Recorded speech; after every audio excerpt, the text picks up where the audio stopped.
une fois encore et toute l'assistance. Moi, c'est la deuxième fois que je viens ici. La deuxième fois que je viens ici, et la première fois, on s'est attardé un peu.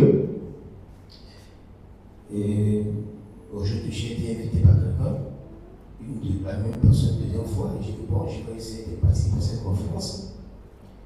Bon, c'est une personne qui travaille avec moi. Et en fait, on travaille dans la même boîte. Je vois son comportement au sein de la société. Et ça m'a ému, ça m'a servi d'exemple. Et puis je me suis dit, bon, peut-être l'éducation qu'elle a reçue se transmet à travers le comportement qu'elle adopte dans la société. Alors, par curiosité, je me suis dit, bon, je vais venir assister à cette conférence pour voir si je peux avoir aussi un petit peu dans ma vie quotidienne. Alors, je vais aller dans le cadre de ce que je viens d'écouter. Ce qui me vient à l'esprit, c'est de savoir si tous ceux qui sont dans ce monde, sur cette terre,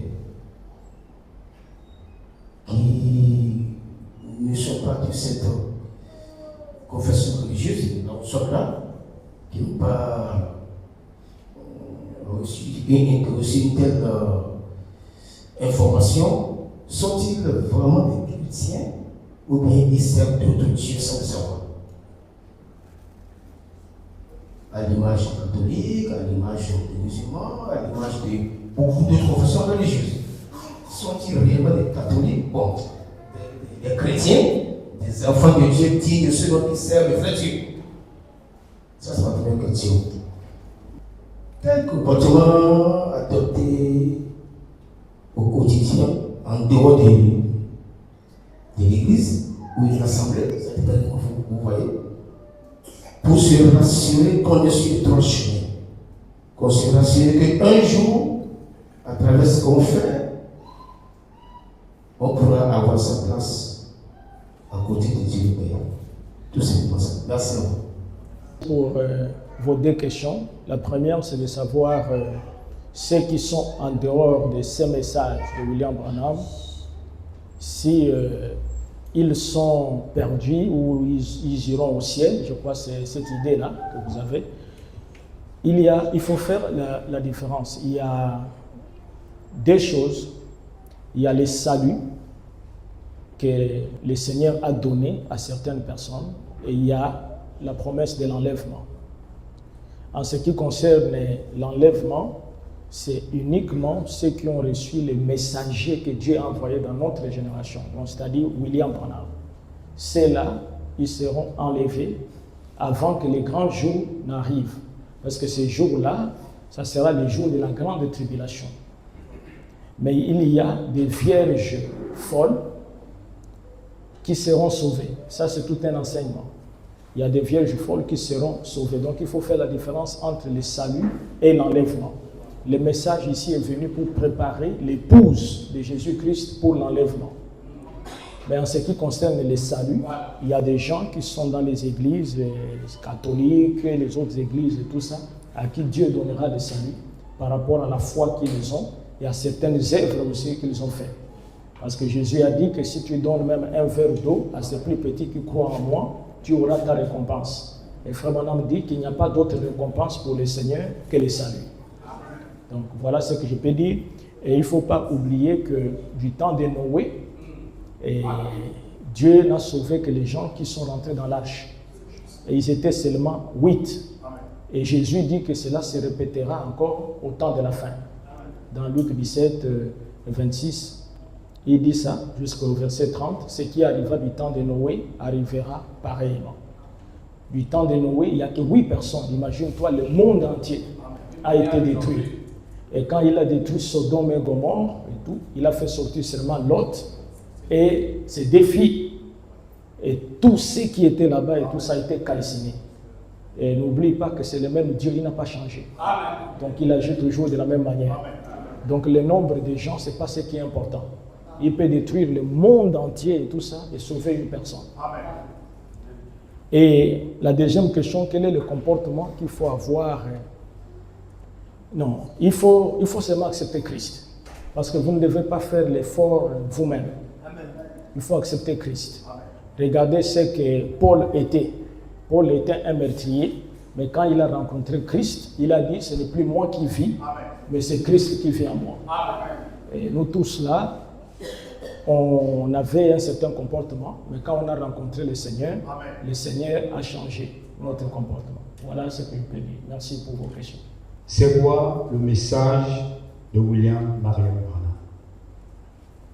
La deuxième, sinon, c'est quoi sa mission? Parce que Jésus a dit à la croix que tout est accompli. C'est quoi la mission de William Branham? Mais je crois que peut-être qu'il venait d'entrer en ligne. On a parlé de la mission d'Élie. Il doit ramener les cœurs des enfants à leur père. On a renversé l'évangile. Le baptême a été renversé. Les apôtres ont baptisé au nom de Jésus-Christ. L'Église catholique a amené le baptême au nom du Père, du Fils et du Saint-Esprit. Et Branham est venu pour ramener le baptême apostolique. Nous avons parlé de la communion. À l'église, la communion est célébrée, l'église catholique, la journée, le matin, et on donne des petits pains en forme circulaire. Alors que nous savons que c'est un pain que Jésus avait pris et qu'il avait partagé avec ses disciples. Et il y a encore le lavage des pieds qui a été omis complètement. On n'en parle même plus. Mais Branham a ramené le lavage des pieds. Et il y a la Trinité qui a été enseignée partout. Et Branham est venu au temps de la fin pour dire qu'il n'y a pas trois dieux. Père, Fils, Saint-Esprit, ce sont des fonctions d'un Dieu dont le nom est Jésus-Christ. Donc il est venu pour rétablir la divinité de Jésus-Christ. Lorsqu'il dit que Jésus a dit que tout est accompli à la croix, si tout était accompli à la croix, le même Jésus n'allait pas laisser les apôtres pour aller prêcher. Donc il ne comprenait pas que tout est accompli. Ce qui était accompli, toutes les promesses qui concernaient le Messie se sont accomplies jusqu'à la croix. Mais il y a d'autres promesses qui viennent après la croix. Ramener les cœurs des enfants à leur père et rétablir la doctrine apostolique. C'est ça sa mission. Bonjour à tous, et particulièrement merci à M. Mavioga pour l'invitation très enrichissante. Cela dit, j'ai une question. 2. Encore le message d'Abraham, et tout naturellement Abraham, et tout naturellement celui de la Bible, est le véritable message divin. Parce que si aujourd'hui j'ai grandi dans une communauté musulmane, je ne vais apprendre que ça parce que c'est l'enseignement que j'ai reçu. Et il y a des enseignements islamiques qui vont me convaincre à travers mes fréquentations, mon entourage, mon environnement. Je n'ai connu que ça, donc c'est le message que j'ai reçu. Et j'y crois en ce message. De facto, celui qui a aussi grandi dans la communauté chrétienne va croire au message chrétien, donc de la Bible. Donc, en quoi véritablement ce message, celui d'Abraham, est le véritable message divin? Pourquoi ce n'est pas l'islam? Pourquoi ce serait le message de la Bible? Et aussi, la deuxième question, c'est en quoi Dieu pourrait me condamner, moi, si j'ai grandi dans une communauté chrétienne et je n'ai appris que la chrétienté, je ne sais que ça, j'ai des fréquentations chrétiennes. En quoi Dieu, qui est le Père de tout le monde, pourrait me condamner, moi, si le véritable chemin est islamique? Sens contraire aussi. Et si le véritable chemin, c'était la chrétienté, c'était le message de la Bible, le véritable chemin, pourquoi condamnerait-il un musulman qui n'a appris que ça? Il n'y a pas que l'islam seulement. Il y a beaucoup de religions. Il y a le bouddhisme, il y a l'islam, il y a le kimbankisme. Il y a beaucoup de religions. Mais la différence et l'évidence, même scientifiquement prouvée, qui montre que c'est la religion chrétienne par Jésus-Christ qui est la vraie religion, c'est la résurrection. Parce que tous les fondateurs de l'islam, Mohamed est resté dans la tombe, Bouddha est resté dans la tombe, Kimbao, tous ces gens-là. Parce que le plus grand ennemi de l'homme, c'est la mort. Et la seule personne qui a vaincu la mort, c'est Jésus-Christ. Et c'est prouvé scientifiquement même. Quand, excusez-moi, et tout ça, donnez seulement même l'année. Ouais. Voilà, naissance, vous êtes en train de prouver l'existence de Jésus. Parce qu'on a daté et tout ça par rapport à Jésus. Soit tu es né avant Jésus-Christ ou après Jésus-Christ. Quand tu écris même la date et tout ça, tu confirmes que Jésus-Christ est Dieu. Donc c'est ça l'évidence. Voyez-vous? Alors, si tu ne crois pas ces messages et tout, je vais seulement revenir du temps de Noé. Parce qu'il est prouvé aussi scientifiquement que Noé a existé. On a trouvé même une partie de l'arche, scientifiquement. Mais imagine-toi si tu as vécu du temps de Noé. Noé reçoit un message, le Seigneur lui dit qu'il va détruire le monde entier par le déluge. Et toi, construis l'arche. Et ceux qui entreront dans l'arche, ils seront épargnés du déluge.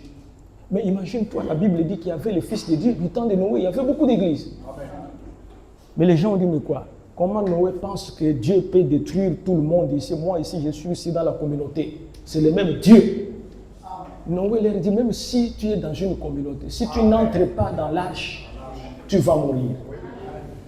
Et quand le déluge est tombé, il n'y a que ceux qui étaient dans l'arche. C'est la même chose. Je vais lire, Jésus a dit ça, écoutez. Mettez Luc 17, à partir du 26, je vais lire ça.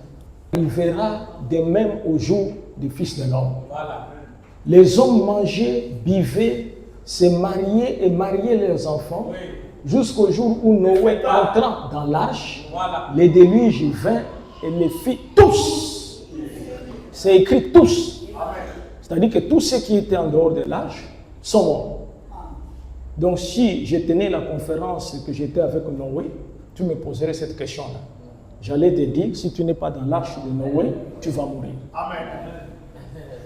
Et il est dit, ce qui arriva du temps de Lot arrivera pareillement. Les hommes mangeaient, buvaient, achetaient, vendaient, plantaient, bâtissaient. Voilà.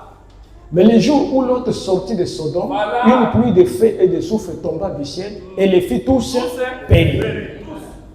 Et il ajoute encore, il dit quoi? Il en sera de même le jour où le Fils de l'homme paraîtra.